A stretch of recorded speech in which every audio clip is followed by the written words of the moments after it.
Albus Percival Wulfric Brian Dumbledore was born in the quiet wizarding village of Mold on the Wold. Though small and unassuming, this town held whispers of old stone and deeper histories. To picture Dumbledore's beginnings is to imagine crooked cottages set against rolling green hills, their chimneys puffing faint smoke into the sky. The place seemed ordinary to most, but for the Dumbledore family, it carried shadows of struggle and promise alike. Albus entered the world here on a summer day in 1881, cradled by a family that already bore secrets. His birthplace remains a reminder. Greatness often begins in places overlooked by the wider world, in villages where only wind and time bear witness. Dumbledore's parents shaped his earliest years in ways both tender and tragic. His father, Percival, was a man of passion and fierce temper, who once defended his daughter Ariana in ways that changed the family's life forever. His mother, Kendra, carried resilience, a witch of great strength who held her children close when the world turned suspicious. They were a family bound by love but fractured by circumstance, their lives marked by silence, secrets, and sacrifice. Albus grew up watching strength and sorrow coexist in his home, a lesson that would linger long after childhood. His parents remind us that even the wisest leaders are born of ordinary families who bear flaws and hopes like anyone else. From a young age, Albus showed brilliance in magic that astonished neighbors and unsettled even those closest to him. Spells came to him naturally, as if the air itself bent eagerly to his will. Where other children struggled with simple charms, Albus conjured with grace, his wand a seamless extension of thought. He loved books even then, filling afternoons with experiments that sparkled across kitchen tables or whispered quietly in corners. Though burdened by family difficulties, he never stopped reaching toward knowledge. His brilliance was a light that flickered defiantly against the dark weight of tragedy, foreshadowing the great wizard he would one day become. Albus's younger brother Aberforth became both companion and contradiction in his childhood. Aberforth preferred goats and the company of fields to libraries and books, his magic earthier and less concerned with grandeur. Yet despite their differences, there was loyalty fierce, protective, sometimes tangled in arguments, but rooted in brotherhood. In later years, their relationship fractured, but in youth, Aberforth was a grounding presence for Albus. While one dreamed of futures vast and glittering, the other clung to the familiar rhythms of ordinary life. Their bond reminds us that even within families touched by magic, love and rivalry weave together in ways both tender and turbulent. Perhaps the deepest wound in Dumbledore's early life was the tragedy of his sister Ariana. Attacked by Muggle boys after her magic was revealed, Ariana was left scarred, unable to control her power. The family withdrew into secrecy, her condition hidden from the world. Albus carried the weight of this sorrow quietly, a shadow in his heart that never fully lifted. Ariana's presence shaped his path, influencing choices, regrets, and the burdens he bore as an adult. She was a reminder that power can be fragile, that even the brightest families know heartbreak. In the stillness of night, Dumbledore often thought of her, the sister whose pain shaped his compassion and his flaws alike. Even as a boy, Albus displayed qualities of leadership that others instinctively noticed. Friends and teachers alike were drawn to his calm authority, his ability to explain, to inspire, to steady others. He did not command with force, but with quiet presence, the kind of influence that made people want to follow. In the classroom, he shone not only through skill, but through generosity, often helping classmates who struggled. Leadership for him was never about dominance. It was about lifting others. These early signs hinted At the headmaster, he would one day become a man whose wisdom guided generations, whose kindness turned authority into trust. When Albus entered Hogwarts, his brilliance blossomed. The castle's ancient halls became his true home, a place where books lined endless shelves and knowledge flowed like water.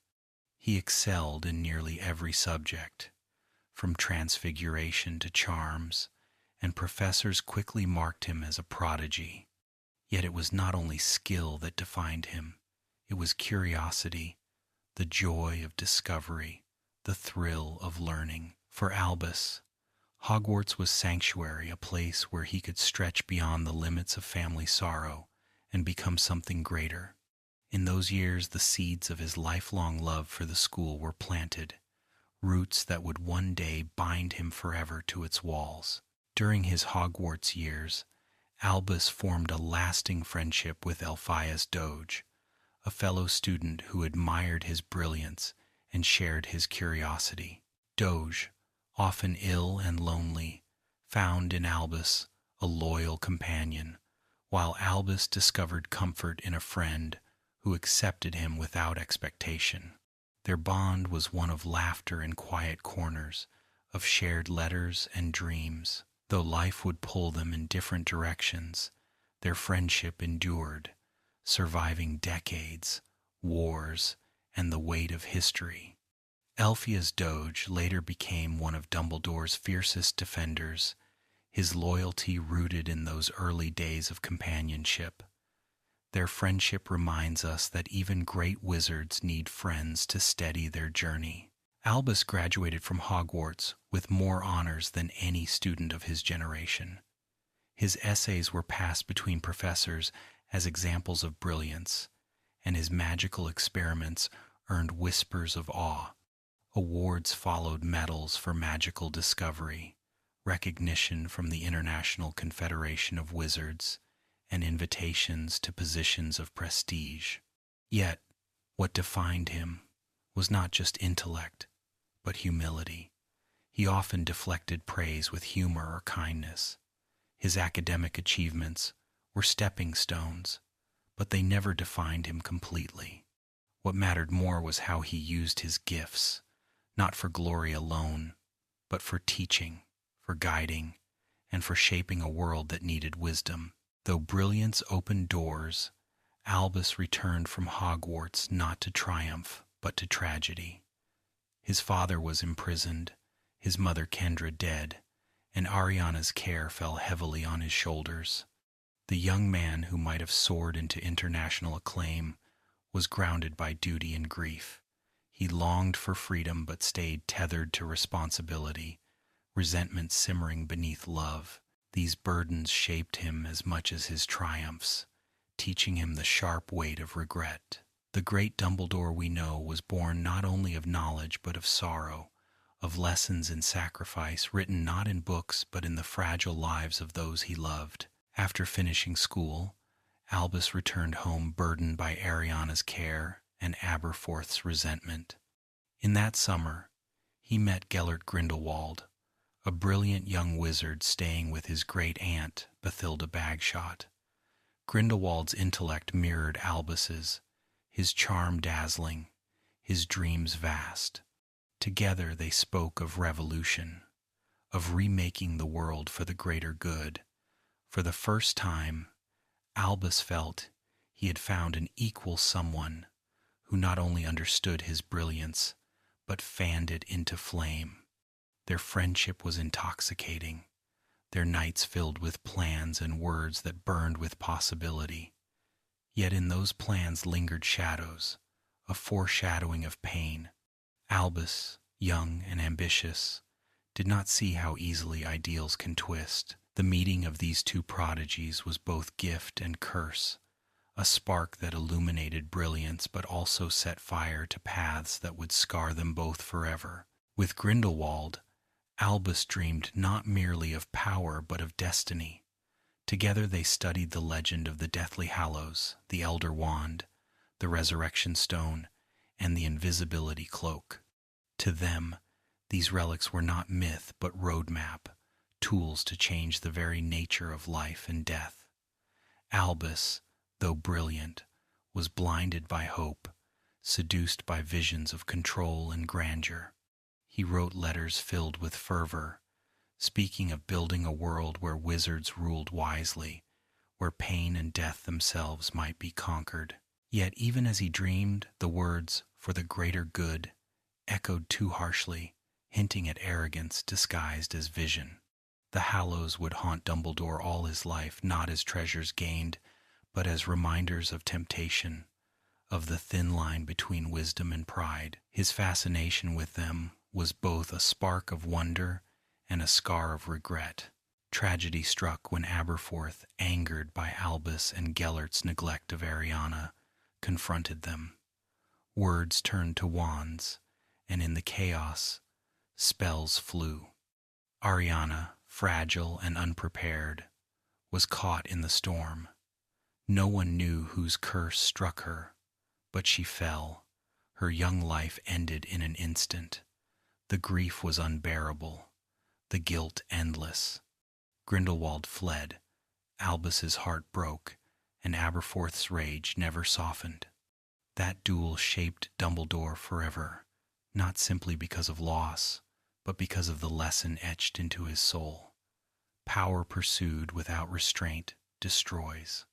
From that day, Albus carried Ariana with him in silence, a ghost in his heart. The duel was more than a moment. It was the turning point where his dreams collapsed into ashes, leaving wisdom scarred by sorrow. For the rest of his life, he feared his own brilliance, wary of ambition's dangerous glow. In the aftermath of Ariana's death, Gellert Grindelwald vanished, carrying with him ambition sharpened into ruthlessness.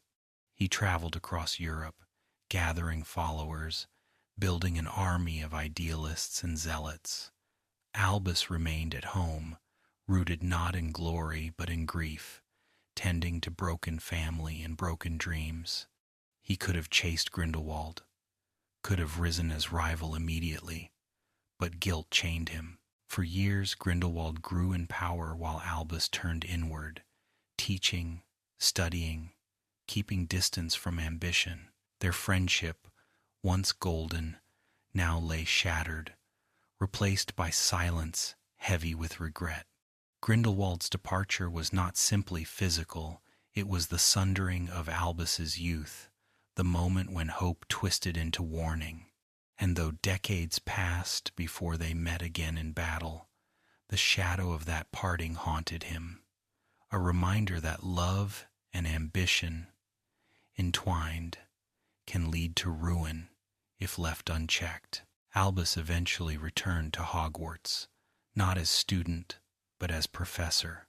He chose transfiguration, the art of change, a fitting subject for a man reshaped by loss. His classroom was filled with laughter and curiosity, his lessons inspired rather than intimidated. Students admired him not only for brilliance but for kindness. He never belittled, never dismissed. Instead, he lifted them, showing how magic could be both precise and beautiful. Teaching became refuge, a way to pour energy into others rather than into dangerous dreams. Hogwarts, with its towers and warmth, healed him slowly, offering rhythm and belonging. Though scars remained, Albus discovered joy again in chalk dust, in young faces alight with discovery. Teaching was not just occupation, it was redemption, a way to give where once he had taken, to build where once he had destroyed. In classrooms, Dumbledore's legacy truly began to bloom. Years later, Albus faced the reckoning he had avoided. Grindelwald, now infamous, held sway over much of Europe, his ideology burning like wildfire. Wizards trembled, and fear pressed heavy on the world. Only Dumbledore had both the power and the history to stand against him. Their duel in 1945 was legendary, said to shake the very foundations of wizarding kind. Spells lit the sky, clashing like storms, two brilliant minds locked in battle.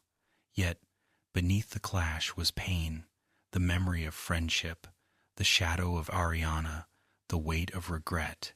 In the end, Albus triumphed, capturing Grindelwald and delivering him to Nurmengard, the prison Grindelwald himself had built. The victory was celebrated, but for Dumbledore it was bittersweet. Defeating Grindelwald was triumph for the world, but within it was reminder of failure, of love turned tragedy. Victory carried weight as heavy as loss. After triumph came stewardship. Albus was appointed Headmaster of Hogwarts, a role he accepted with grace and humility. The castle became his true home, its stones and staircases echoing his presence. As headmaster, he was both guardian and guide, balancing firmness with gentleness, humor with wisdom. Students adored him, even when bewildered by his quirks. Sherbet lemons offered, socks mused about, twinkling eyes disguising sharp perception. Yet, beneath the eccentricity lay steady vigilance. He protected Hogwarts fiercely, understanding its value as sanctuary for the young. Becoming headmaster was not ambition fulfilled, but duty embraced, a way to shape generations with lessons of compassion and courage. The castle thrived under his care, every firelit corridor carrying echo of his laughter, every hall marked by his watchful gaze. Dumbledore as headmaster was more than title, it was embodiment of wisdom turned to guardianship. In later years, Dumbledore worked closely with Nicholas Flamel, famed alchemist and keeper of the Philosopher's Stone. Their friendship stretched across centuries, rooted in mutual respect and shared love of knowledge. The stone, capable of granting immortality, tempted many, but Dumbledore viewed it with humility. To him, death was not enemy but natural companion. Protecting the stone became lesson in restraint, in guarding treasures without seeking them.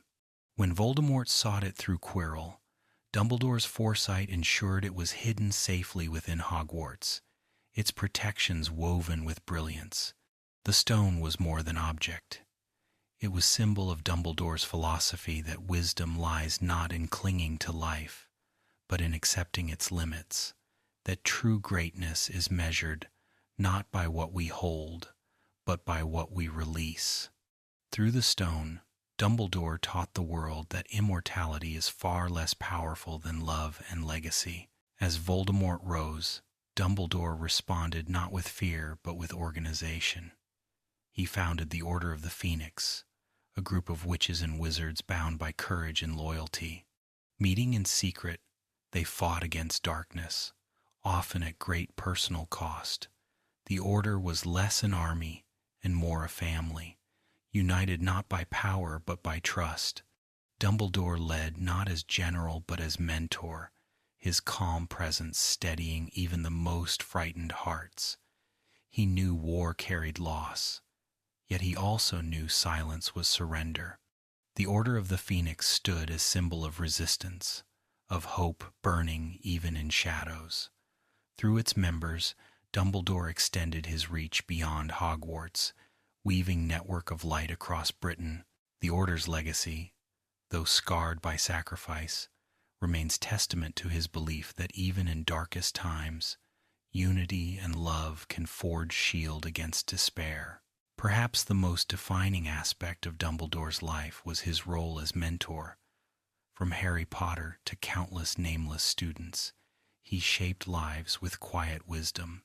His advice was rarely direct, often wrapped in riddles or humor, yet it lingered, unfolding meaning with time.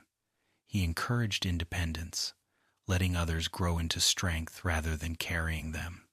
For Harry, he was guide and guardian, a steady light in years shadowed by fear.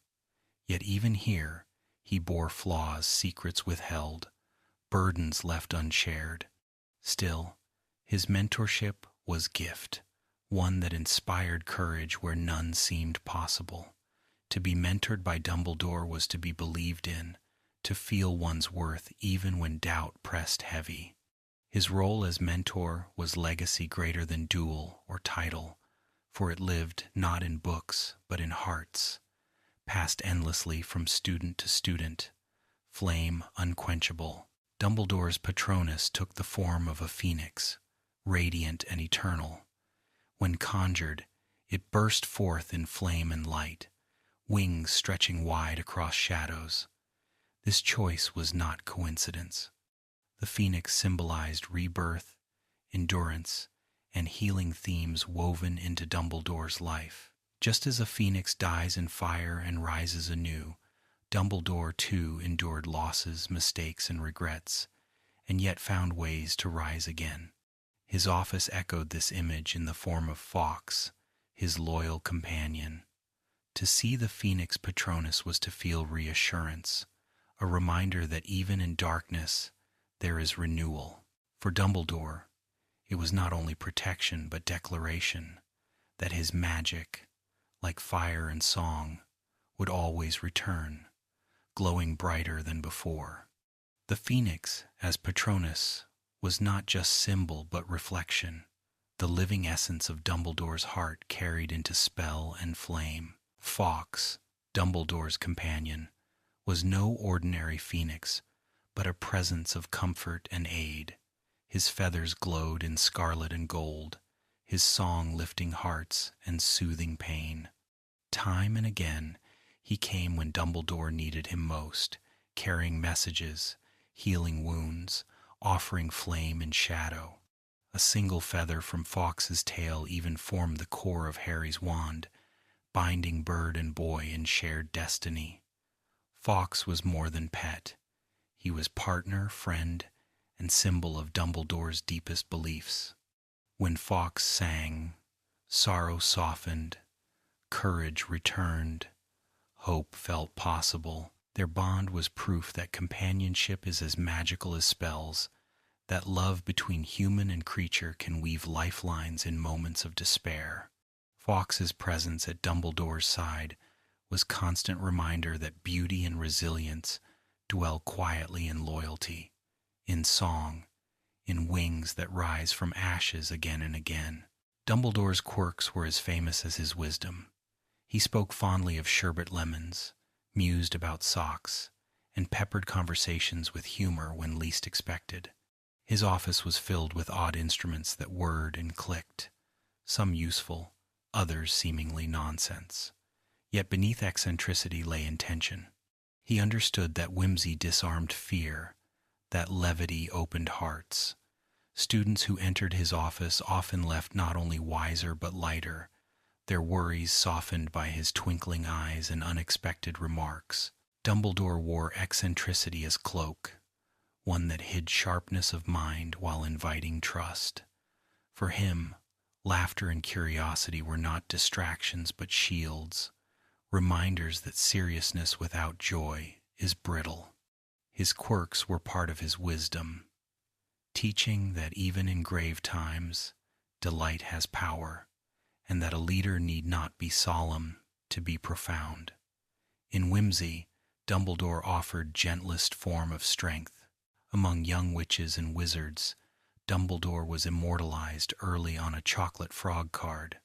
Children trading sweets learned his name alongside his deeds. The defeat of Grindelwald, the discovery of Dragon's Blood's 12 uses, and his alchemical work with Nicholas Flamel.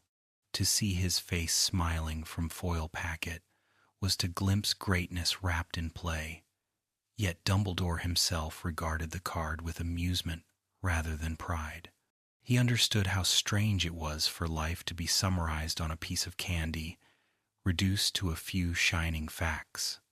Still, the card carried weight, inspiring children who had yet to meet him, planting seeds of admiration before their first day at Hogwarts. To be on a chocolate frog card was both honor and curiosity, a reminder that even wizards of greatest stature could be found tucked between sugar and wrappers, waiting to be collected. Dumbledore's friendship with Nicholas Flamel was one of mutual curiosity and trust.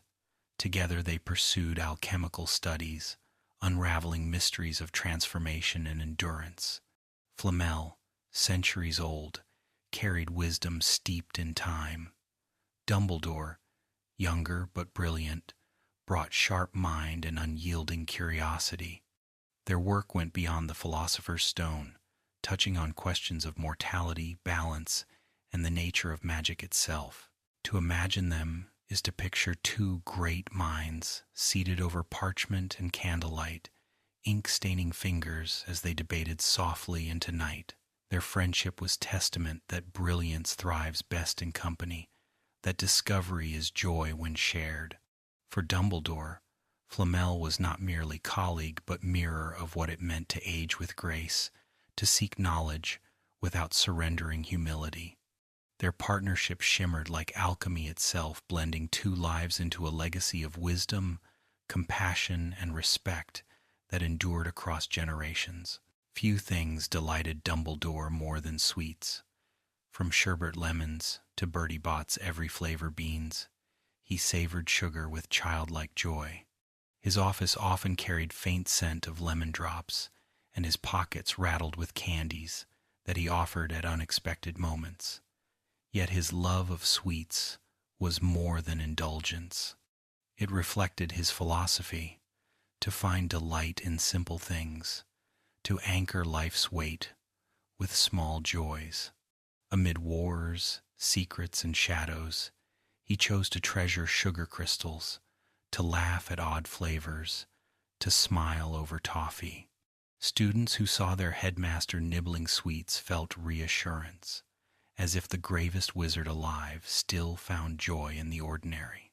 His love of sweets was lesson disguised as quirk, that no matter the burden, life should be savored, its sweetness noticed, its small comforts cherished even in darkest times. Dumbledore's robes were legendary, rich in color, patterned with stars, moons, or embroidered charms that shimmered faintly as he walked. He wore them without self-consciousness, as if grandeur were simply natural expression. His long silver beard flowed against deep purples, his spectacles gleamed, and his pointed hat often tilted at jaunty angle. To some, his attire seemed eccentric, to others, majestic. For Dumbledore, clothing was extension of personality, a way to embody both wisdom and whimsy. He was never austere in appearance, always glowing with a sense of joy. His robe spoke of confidence and individuality, a lesson for students who often feared standing out. By embracing flamboyance, he showed that self-expression is not vanity but truth. Every color he wore whispered the same message: be unafraid to shine, for courage lies as much in appearance as in heart. Dumbledore's humor sparkled in every conversation.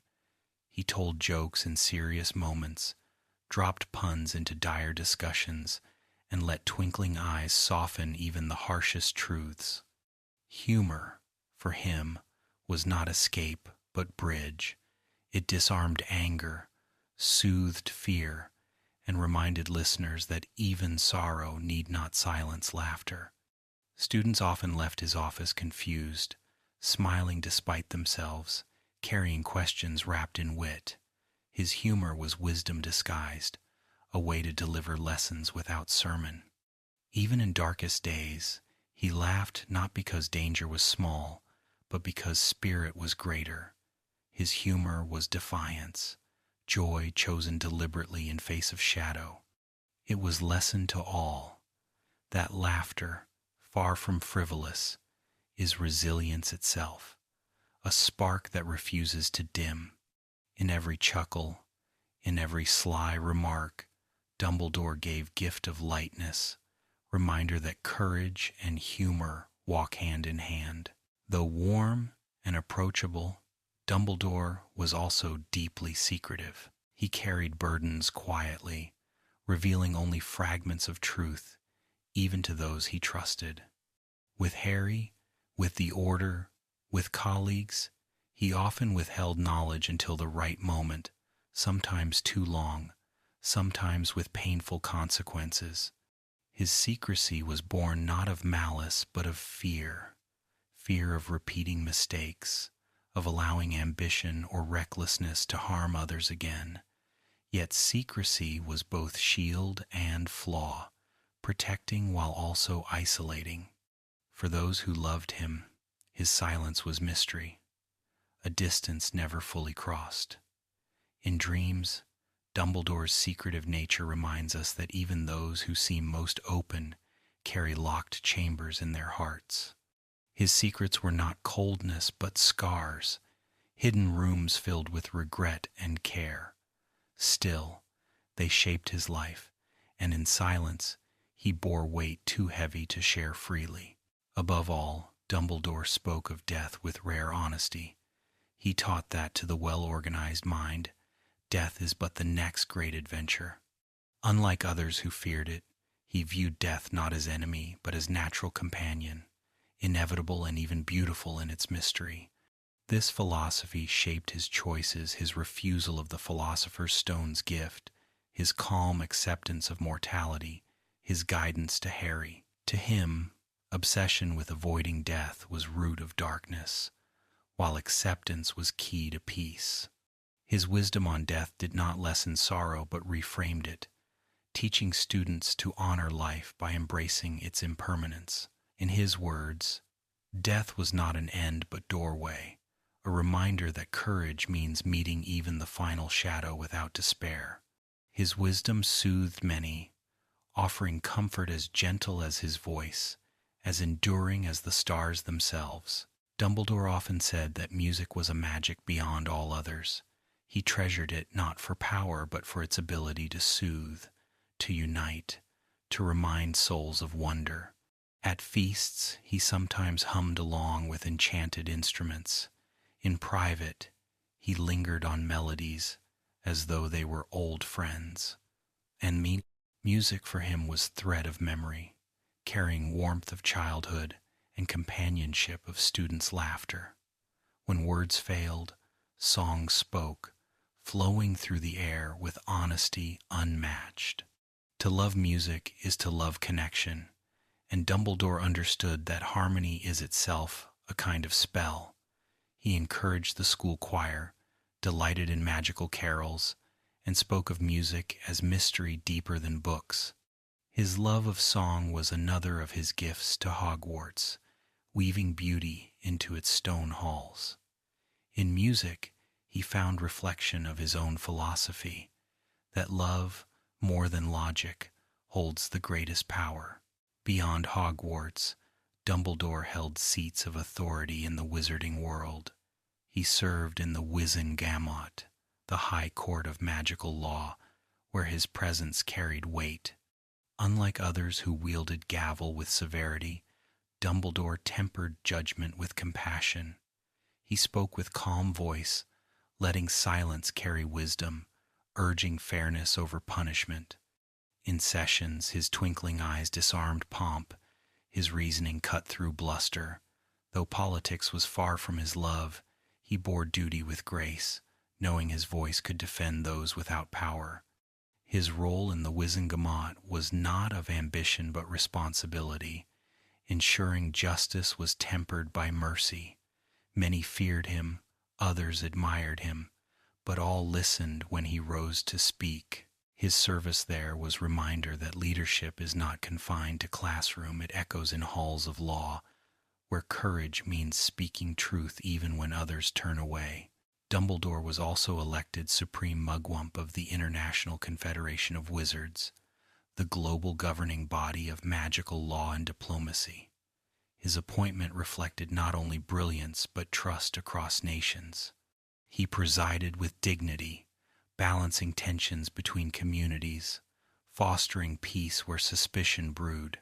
It was rare for one wizard to command such universal respect, yet Dumbledore did so not through fear but through steady wisdom. His leadership in the Confederation allowed him to shape international policy, standing as voice of reason in turbulent times. Though he stepped down later during political disputes, his tenure left mark of integrity. He proved that even wizarding nations, divided by culture and distance, could be guided by principles of compassion and fairness. In this global role, Dumbledore's influence stretched far beyond Hogwarts, carrying his philosophy into chambers where decisions shaped the future of all magical kind. Unlike many in his world, Dumbledore respected Muggles deeply. He did not see them as lesser but as part of the same human story, equally capable of love, courage, and wonder. His family's tragedy might have embittered him, but instead he chose understanding. He befriended Muggle-borns, defended their rights fiercely, and encouraged students to honor their heritage. His connection to Muggles was not abstract. He admired their art, their resilience, their capacity for joy without magic. He believed the wizarding world's survival depended on coexistence, not separation. In councils and classrooms alike, he argued against prejudice, standing as shield for those scorned. His compassion bridged divides, softening walls built by fear. To honor Muggles was to honor humanity itself, and in this belief, Dumbledore stood apart from many peers. His connection to them revealed his truest wisdom, that greatness lies not in difference, but in shared dignity. Dumbledore's scholarly pursuits were not limited to philosophy. He also made practical contributions. Most famously, he discovered 12 uses of dragon's blood, a breakthrough that became legend in potion making. This research required daring experiments, careful observation, and deep respect for the magical creatures whose essence he studied. His notes blended precision with poetry, treating dragon's blood not as commodity but as wonder. The applications ranged from medicine to enchantments, each discovery sparking new branches of study. To many, this alone would have secured his fame, etched his name in textbooks permanently. Yet Dumbledore himself rarely boasted, mentioning the achievement with almost playful humility. For him, discovery was joy in itself, not ladder to glory. His work with dragon's blood was emblem of his mind, daring yet careful, creative yet disciplined, always reaching beyond known limits while remembering that magic begins with reverence. When Voldemort first rose, terror spread swiftly, and many despaired. Yet Dumbledore stood unwavering, becoming the figure around whom resistance gathered. His presence was shield and beacon alike.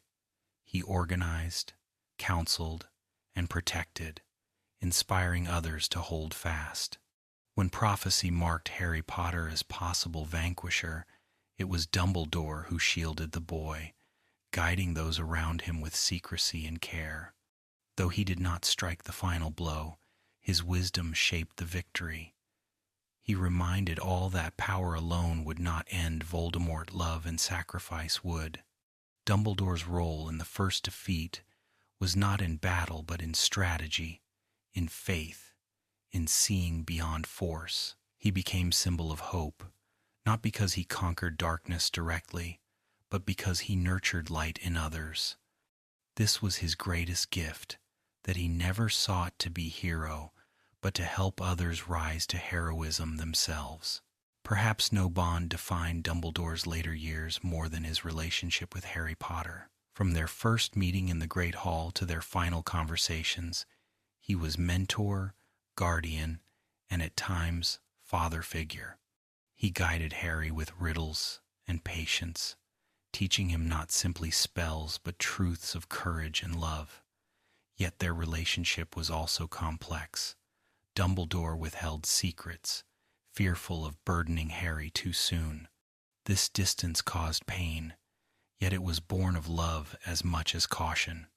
In the end, Harry understood the depth of his guidance, how every cryptic word had been thread in larger tapestry. Their bond was one of mutual trust, even through doubt, one that shaped Harry's choices in final battle. Dumbledore's love for Harry was not only protection of boy, but faith in man he would become. That trust, more than any spell, became his legacy. In Harry's 5th year, Dumbledore faced Voldemort openly in the Ministry of Magic. The duel was spectacle of power unseen for generations, flame and water clashing, curses shattering stone. Yet what set Dumbledore apart was not only strength but composure. He fought with elegance, each spell measured, never reckless, always controlled. Against Voldemort's fury, he stood like mountain, unshaken. Their battle was not only clash of magic but contrast of philosophy, hatred against love, domination against restraint. Even when threatened, Dumbledore refused cruelty, defending without delight in destruction. The duel ended with Voldemort's retreat, but its true victory lay in message, that even the darkest force could not unseat a heart steady in compassion. Witnesses spoke of awe, of fear, transformed into hope. That night, Dumbledore showed world not only his power but his restraint, teaching that true strength is mastery of self. One of Dumbledore's most intriguing tools was his pensieve, a basin that allowed him to store and revisit memories. For him, it was not only aid to thought but refuge. His mind was vast, filled with secrets and scars. The pensieve gave him space to breathe, to examine without being consumed. Students who glimpsed its silvery depths saw echoes of past flicker and swirl, each memory alive with detail. Through the pensieve, Harry learned truths that words alone could not convey. For Dumbledore, it was mirror of his own philosophy, that memory must be faced, not buried, examined with honesty, even when painful. The pensieve was not escape but discipline, a tool for clarity, a symbol of wisdom that admits it cannot hold everything at once. In its depths lay echoes of both triumph and regret, all woven into the tapestry of his life. Above all else, Dumbledore believed in love. He spoke of it as force stronger than death, more enduring than power, more vital than any spell. To many this seemed sentimental. To him, it was truth tested by tragedy. He had seen ambition destroy, fear consume, hatred corrode, yet love remained. In Ariana's memory, in Harry's sacrifice, in Lily's protection, in friendships that endured. Love, he taught, is not weakness but the greatest strength, binding hearts beyond death, shaping destinies beyond prophecy. It was his guiding principle, his final lesson, his deepest wisdom. In the end, all his brilliance, all his discoveries, all his duels mattered less than this simple truth, that love is magic at its purest. To hear Dumbledore speak of it was to feel softened, comforted, reminded. His philosophy of love endures still, quiet as lullaby, strong as flame, eternal as stars above. When asked what he saw in the mirror of Erised, Dumbledore once claimed he wished for thick woolen socks. Though some dismissed this as jest, there was truth hidden in the answer. For him, socks represented comfort, warmth, and simplicity. In a life filled with wars and politics, he longed for ordinary pleasures untouched by ambition. He treasured gifts of socks at Christmas more than gold, delighted in their softness against cold stone floors. His remark was lesson in disguise, that happiness lies not in power or treasures, but in simple comforts. To want socks was to want rest, peace, and warmth shared, with no burden. Students who puzzled over his answer missed its wisdom. The greatest wizard of his age revealed that even he valued small joys above grand illusions. In socks he found symbol of a life gentler, quieter, rooted in love of the ordinary. Among colleagues, none stood closer to Dumbledore than Professor McGonagall. Stern and sharp, yet deeply loyal, she served as his deputy and confidant. Their bond was one of mutual respect. She trusted his judgment, and he relied on her strength. They differed at times, Minerva's pragmatism balancing his eccentricities, her firmness grounding his gentleness. Yet together, they formed a partnership that steadied Hogwarts. In crises, she stood at his side unwavering, even when uncertain of outcome. To Dumbledore, Minerva was more than colleague.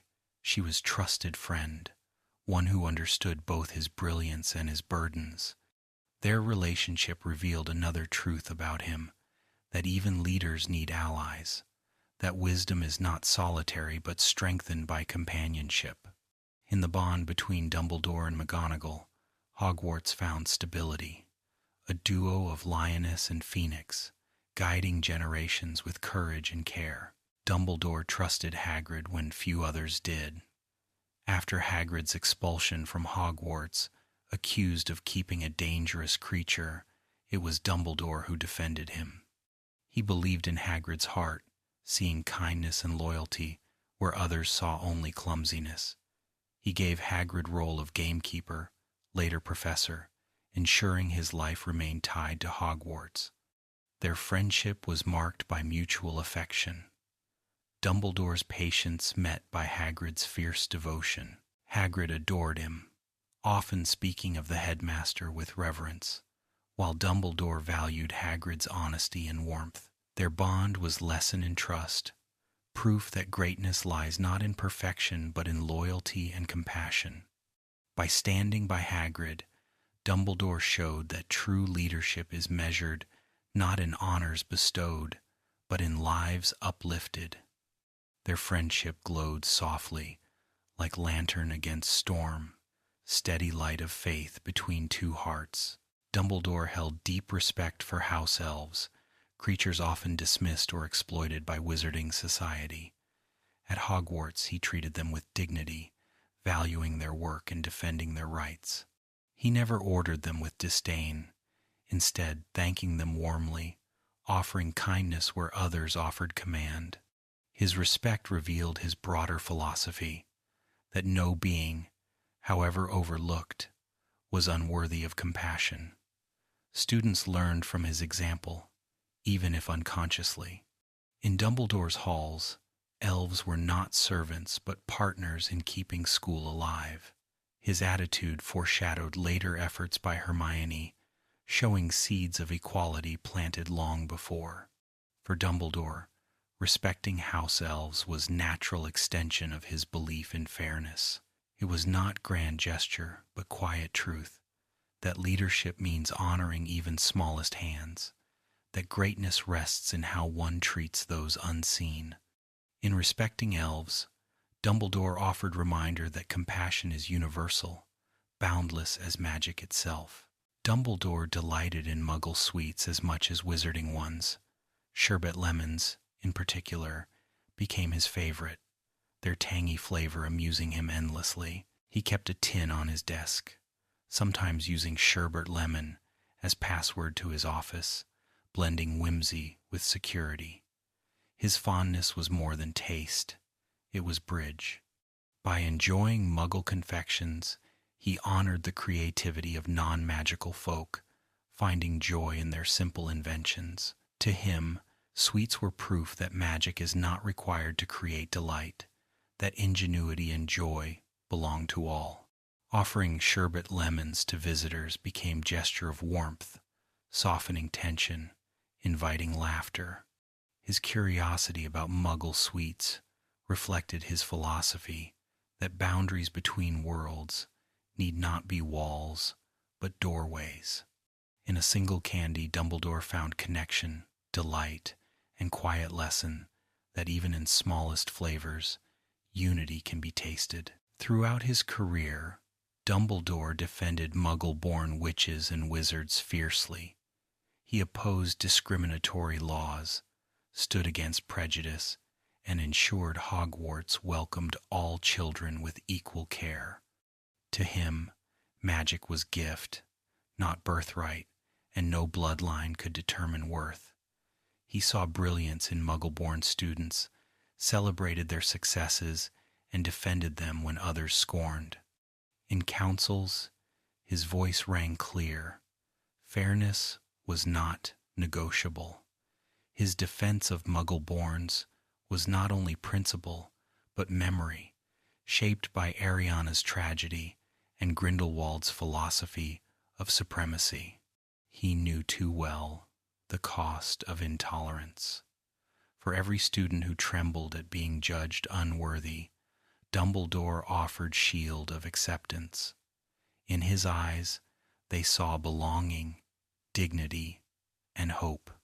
His defense remains one of his proudest legacies, proof that compassion is not passive but active, chosen again and again, even when the world resists. Few bonds were more complicated than Dumbledore's relationship with Severus Snape. Once Death Eater, later spy, Snape came to him with plea born of grief for Lily Potter. Dumbledore accepted his loyalty but never ceased to challenge him, demanding integrity even in shadows. Their bond was not warmth but necessity, trust forged through pain. Yet Dumbledore respected Snape deeply, recognizing courage hidden beneath bitterness. He trusted him with tasks others could not bear, relied on his skill, and honored his sacrifices. Snape, for his part, carried fierce loyalty to Dumbledore, though often masked in harshness. Their relationship was tapestry of secrecy, regret, and shared purpose. It showed Dumbledore's capacity to see beyond flaws, to nurture redemption where others saw only sin. Together, they shaped war's outcome, proving that even fractured bonds can forge strength against darkness. Dumbledore's connection with Professor Trelawney was unusual. Many doubted her prophecies, mocking her eccentric manner, but Dumbledore chose to protect her. He valued her gift, however rare its true appearances, and offered her position at Hogwarts to shield her from those who might exploit her. He understood that kindness sometimes means offering shelter, even when talent seems uncertain. Trelawney adored him for this, loyal to him beyond measure. When she delivered prophecy concerning Voldemort and Harry, Dumbledore recognized its weight but also its danger. His protection of her afterward was testament to his compassion, his willingness to value person above utility. Their relationship was quiet, but telling Dumbledore defended her dignity in a world that scoffed, reminding all that compassion is not about proving worth, but about seeing it already present. Beyond individual bonds, Dumbledore's care for Hogwarts students as whole was profound. He knew names, noticed small struggles, and offered encouragement when least expected. For him, each child carried spark worth nurturing. He delighted in their creativity, supported their dreams, and guided them gently toward courage. He did not play favorites, though he admired Gryffindor boldness, instead honoring strengths of every house. His patronage was not distant, but personal, woven into daily life of Castle, whether sharing sweets, offering kind word, or watching Quidditch matches with twinkling eyes. He made students feel seen. In doing so, he turned Hogwarts from school into home, sanctuary where children discovered not only magic but themselves. His patronage lives in memories of countless students who decades later still recalled his warmth, his kindness, his unwavering belief in their worth. Despite his laughter and warmth, Dumbledore lived with quiet loneliness. The burdens he bore, Ariana's death, Grindelwald's fall, endless responsibilities, created distance few could cross. His role as leader isolated him, his wisdom setting him apart. Though surrounded by colleagues, students, and admirers, he often kept heart's chambers locked, confiding only fragments. His eccentricities masked solitude, his humor softened silence, yet within, he carried longing for companionship unburdened by responsibility. Perhaps his remark about socks was truest glimpse, desire for ordinary comfort, free of grandeur. His loneliness was not despair but quiet ache, reminder that even greatest wizards remain human, with hearts that yearn for warmth and rest. It was this loneliness that lent his compassion depth. For an understanding absence, he cherished presence all the more. Dumbledore shared a special bond with the Weasleys, a family known for warmth, loyalty, and courage. He admired Arthur's kindness toward Muggles, Molly's fierce devotion, and the children's spirited energy. Though poor in coin, the Weasleys were rich in love, embodying values Dumbledore held dear. He encouraged their growth, entrusted them with vital roles in the Order, and treated them with respect often denied by others. To Ron he gave guidance, to Fred and George amusement, to Ginny protection. The family adored him in return, seeing in him not just headmaster but ally. His influence strengthened them during dark times, reminding them of their worth. In the Weasleys, Dumbledore found reflection of his own philosophy, that greatness is measured not in riches or fame, but in laughter around a crowded table, in hands held together through hardship, in love that endures. Dumbledore understood ambition intimately, for in youth it nearly consumed him. He had dreamed of ruling with Grindelwald, reshaping world for the greater good. Ariana's death shattered that vision, teaching him ambition without compassion becomes cruelty. From then on, he spoke carefully of ambition, never condemning it outright but urging balance. He reminded students that ambition could inspire greatness, but also invite ruin. To him, ambition was fire, warming when contained, destructive when unchecked. He admired Slytherins who pursued goals with integrity, reminding others that house values were not evil, but misapplied. His view was nuanced, shaped by regret. He taught that ambition must bow to love, that purpose must be weighed against kindness. In this, Dumbledore's wisdom offered gentlest of warnings, that striving for greatness is only noble when it uplifts, not when it consumes. Dumbledore's brilliance extended into fields few others understood. He studied ancient runes, forgotten enchantments, and primal magics that predated even Hogwarts. His knowledge allowed him to recognize protections around Harry, woven from Lily's sacrifice, and to unravel curses others deemed unbreakable. He respected ancient magic deeply, never treating it as mere tool, but as force older and wiser than any wizard. To study it was to listen to earth itself, to feel heartbeat of time. His understanding of such magic gave him edge against Voldemort, whose arrogance blinded him to mysteries beyond domination.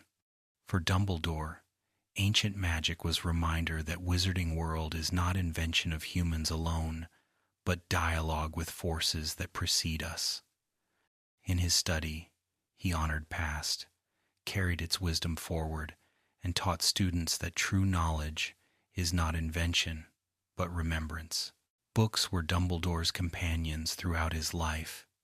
As boy, he devoured them with hunger. As man, he surrounded himself with towers of parchment and ink. His office brimmed with shelves, spines worn from endless use. Reading was not escape for him but exploration, window into infinite worlds. He delighted in obscure texts, in tomes on alchemy, charms, history, even Muggle works. To him, every page offered friendship, every book a conversation. Reading softened his loneliness, sharpened his intellect, and grounded his spirit. He encouraged students to read not only for exams, but for joy, reminding them that knowledge is treasure carried forever. His love of reading was part of his magic, quiet flame that never dimmed. In books, he found both solace and spark, proof that wisdom begins with curiosity and grows with endless turning of pages. Dumbledore trusted students more than many adults did.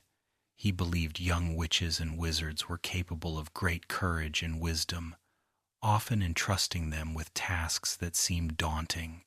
He did not shield them entirely, knowing that growth requires responsibility.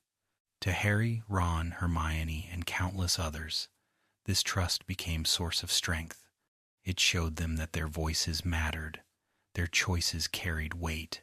Some criticized his approach as reckless, but Dumbledore understood that courage must be practiced young, not postponed. His trust was a vote of confidence, a spark that ignited bravery. Even when mistakes were made, he guided without condemnation, offering chance to learn. In trusting students, he shaped leaders, teaching them not only spells but self-belief. His faith in them remains legacy etched into Hogwarts, proof that greatness often begins with someone saying, "I trust you." Dumbledore was master of legilimency, the magical art of reading minds and emotions. He rarely flaunted this gift, but it allowed him to sense truth, to perceive what others concealed. His piercing gaze, kind yet penetrating, often unsettled those who met it, as if he saw straight through to heart. Yet he used legilimency with restraint, guided by ethics. He did not pry without reason, understanding that privacy is dignity. Instead, he employed it to guide, to protect, to discern. His mastery of this subtle magic was another reason Voldemort feared him, for deceit faltered under his gaze. Legilimency for Dumbledore was not weapon but mirror, reflection of his broader philosophy, that wisdom listens before it judges.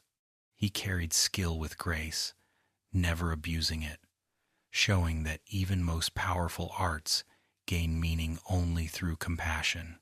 Alongside legilimency, Dumbledore excelled at occlumency, the defense of the mind. His ability to shield thoughts, emotions, and memories was unparalleled. In a world where enemies sought to manipulate and invade, this skill kept him safe. Yet more than defense, occlumency for him was discipline, practice of self-awareness. It required honesty with oneself, clarity of purpose, calm amid storm. These qualities shaped him not only as wizard but as leader. Few could pierce his mind, fewer still unsettle his spirit. Occlumency symbolized his balance, brilliant yet humble, open yet guarded, compassionate yet cautious. It reflected truth of his life, that wisdom is not only knowing others, but mastering oneself.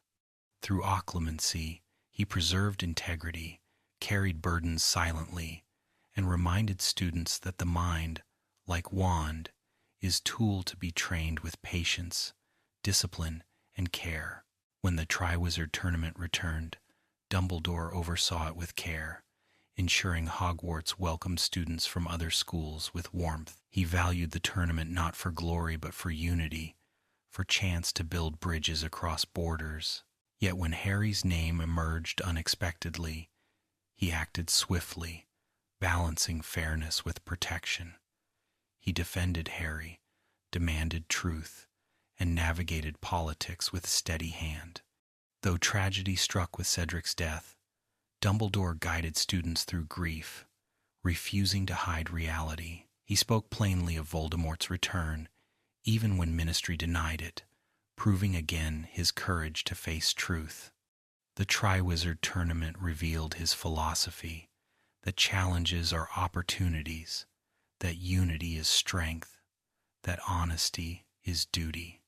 Even in sorrow, he offered hope, teaching students to confront darkness together rather than apart. His role in the tournament was not only of headmaster but of guardian of integrity. Many urged Dumbledore to accept position of Minister for Magic, certain he would bring wisdom to government, yet he declined, again and again. He knew ambition's temptation, knew too well how easily power corrupts. He chose Hogwarts instead, believing his influence as teacher more valuable than authority of office. By refusing, he set example rare in history, that greatness lies not in titles but in service. His decision baffled some, but it revealed humility, born of regret. He understood himself, his weaknesses, his scars. He would not risk repeating mistakes of youth.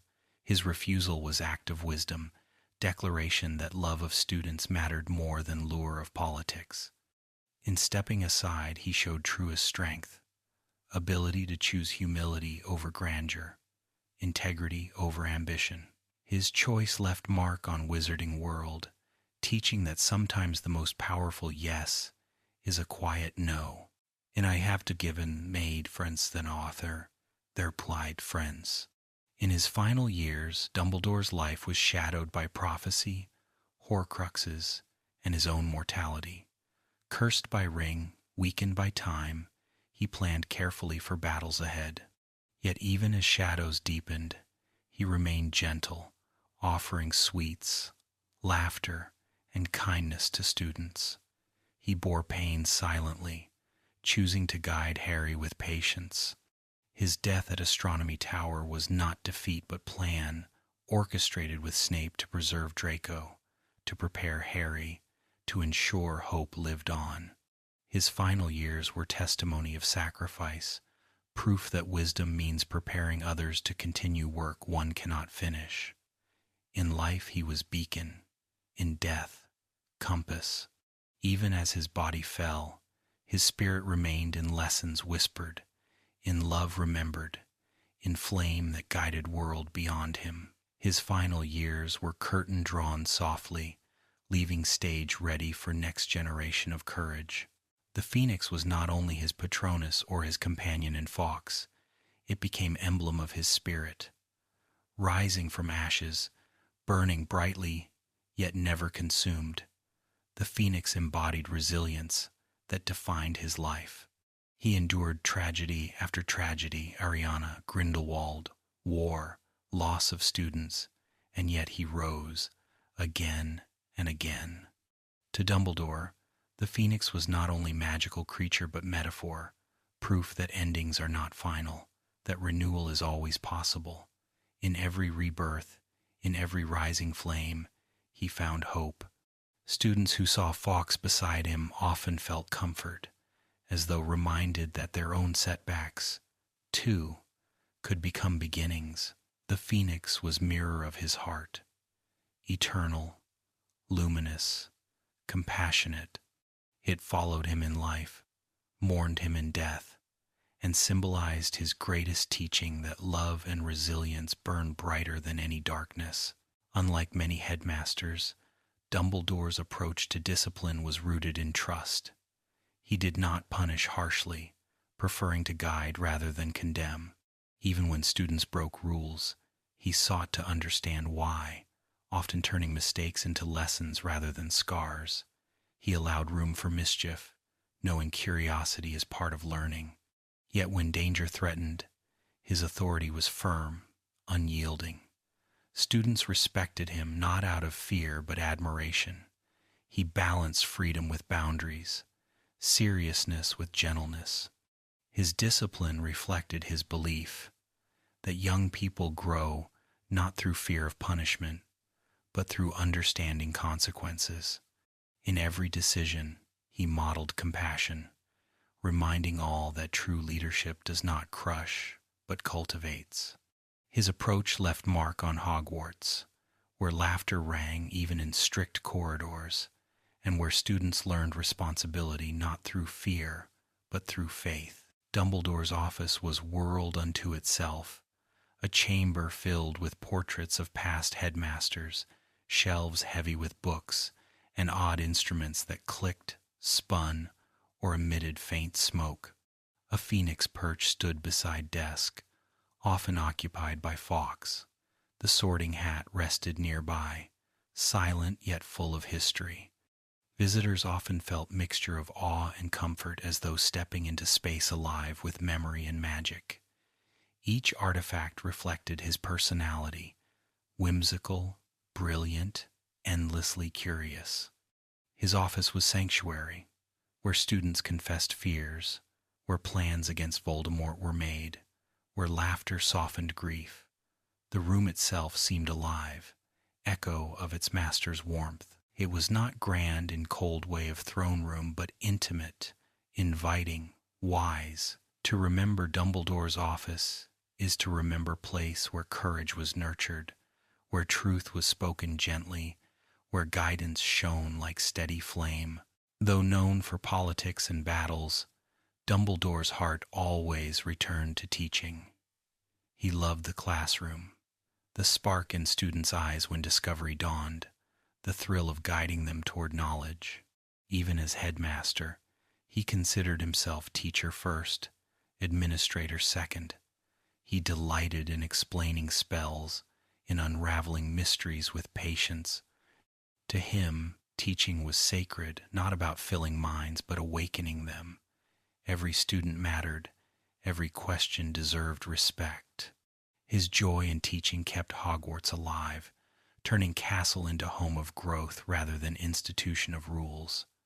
His love of teaching proved that wisdom hoarded is wasted, but wisdom shared becomes legacy.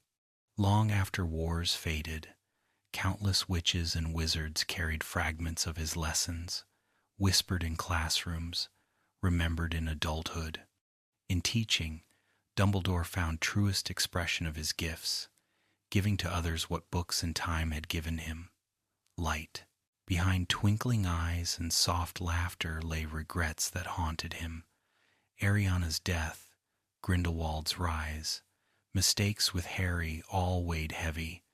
He confessed some only at end, speaking of youthful ambition, of failure to protect those he loved. His regrets were not weakness, but part of his humanity. They shaped his humility, softened his judgments, deepened his compassion. He never claimed perfection.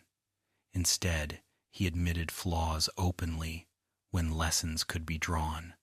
Students admired him not because he was flawless, but because he was honest about imperfection. His regrets remind us that wisdom is forged in error as much as triumph, that scars are teachers too. Dumbledore's life was tapestry woven not only of brilliance but of mistakes faced with courage. His regrets were part of his gift, proof that even greatest figures stumble, and that stumbling can lead to gentler wisdom. Even in darkest hours, Dumbledore's humor flickered like candle. In meetings of the Order, where news was grim, he lightened silence with sly remark. In ministry confrontations, he answered pomp with wit. His humor was shield, sword, and salve. It reminded companions that laughter is act of resistance, that fear cannot rule when joy still speaks. For students, his jokes were comfort proof that even in war, life held sparkle. Humor for him was never cruelty but kindness, joke always gentle, laughter never sharp. It revealed truth, that spirit survives when it chooses delight, that courage is not only solemn defiance, but playful resilience. His humor lives on in memories of twinkling eyes, of sudden sherbet lemon reference, of words that turned dread into chuckle. In every laugh he sparked, he planted reminder: shadows cannot silence joy. Dumbledore founded and led the Order of the Phoenix during Voldemort's rise. He gathered witches and wizards, willing to risk everything, uniting them under banner of resistance. He offered not only strategy but hope, guiding members with calm strength. To the Order he was more than leader. He was compass. His belief in their courage sustained them when losses grew heavy. He fought beside them when needed, but more often he nurtured, advised, steadied. His leadership was quiet but firm, never domineering, always encouraging. The Order's survival through war was testament to his vision. In its ranks, bonds deepened, sacrifices honored, victories hard won. Through it, Dumbledore embodied his philosophy: that love and loyalty are strongest weapons. The Order's flame burned because he tended it, reminding each member that they were never alone, that together they carried light unquenchable. At Christmas, Hogwarts glowed with enchantment, and Dumbledore's joy filled the great hall. He donned paper crowns, laughed at cracker surprises, and joined carols with gusto. Students delighted in his merriment, for their headmaster seemed less distant, more like companion in celebration. His presence at feasts reminded all that magic lies not only in spells but in laughter shared around table. He encouraged joy even in hard times, understanding that celebration itself is act of courage. To him, Christmas was not distraction from sorrow but renewal of hope. Amid wars and shadows, he made sure students still tasted wonder, still felt belonging. His laughter at feasts echoed like music, reminding children far from home that Hogwarts itself was family. His presence at Christmas embodied his essence: warmth, light, joy that insisted on shining even in winter's darkest night. Across Wizarding World, Dumbledore's name carried respect. From Europe to America, wizards spoke of him as scholar, diplomat, and defender. Some saw him as eccentric, others as sage. Few doubted his brilliance. His duel with Grindelwald cemented his fame, ensuring history books would speak of him for centuries. Abroad, he represented Britain not through dominance but through wisdom, winning allies by compassion rather than intimidation. His reputation extended beyond magic. Even Muggles sensed his presence when he walked among them, as if he carried aura of timelessness. Yet Dumbledore never pursued reputation. It followed him. He wore it lightly, often with humor. For him, fame was neither burden nor prize, but simple fact. His reputation abroad proved his influence transcended borders, that wisdom and kindness speak universal language. In every country, his name whispered as symbol of hope. In final months of life, Dumbledore reflected on Nurmengard, prison Grindelwald built for enemies, where Grindelwald himself was later confined. He had once dreamed with that man, shared visions of world reshaped. Their duel ended those dreams, leaving prison as monument to regret. Dumbledore visited, speaking to Grindelwald before his own death. Their conversation was private, but whispers say Grindelwald met him without hatred, perhaps even respect. For Dumbledore, Nurmengard was reminder of ambition's cost, of friendship twisted into sorrow. It stood as cold echo of youthful mistake, but also proof that even darkest visions can be undone. His encounter with Grindelwald's prison was final chapter in story begun decades before. It revealed not only history but humanity, that even enemies carry memories of love once shared, and that even prisons hold flickers of forgiveness. After death, Dumbledore's portrait hung in office, continuing to guide successors. Though mere echo, portrait carried fragments of his wisdom, offering advice to McGonagall and others. Students glimpsed it and felt comfort, as if he had not fully gone. The portrait smiled, spoke gently, and reminded all that memory endures beyond mortality. In Wizarding World, portraits are not replacements but companions, reflections of essence preserved. Dumbledore's portrait became bridge between past and present, continuing to serve Hogwarts even after body was laid to rest. His relationship with his portrait reveals deeper truth, that wisdom does not die, it lingers, passed on in stories, in echoes, in painted smiles. For those who missed him, the portrait softened grief, gentle reminder that love and guidance outlive flesh, shimmering in memory's frame forever. Though gone by final battle, Dumbledore's influence guided Harry's choice to walk into Forest and face Voldemort. His teachings on love, on sacrifice, on courage shaped that decision. In dreamlike vision at King's Cross, Harry met Dumbledore again, or perhaps memory of him, and received final wisdom that choice, not prophecy, defines destiny. This connection revealed heart of their bond that Dumbledore's lessons lived not in lectures but in Harry's actions. His influence carried boy to man, shaped final act of war, ensured victory born of love. Though absent in body, he was present in spirit, standing beside Harry in silence of courage. His connection to Harry's sacrifice was culmination of years of guidance, proof that teaching is immortality, that wisdom planted in heart blooms even after teacher is gone. Dumbledore was buried on Hogwarts grounds, the only headmaster to receive such honor. His white tomb, gleaming near Black Lake, became place of quiet pilgrimage. Students, staff, and strangers alike visited to leave flowers, to whisper thanks. His resting place symbolized his bond with school, not distant monument but sanctuary within castle he loved. The tomb shimmered with enchantments, both protection and reverence.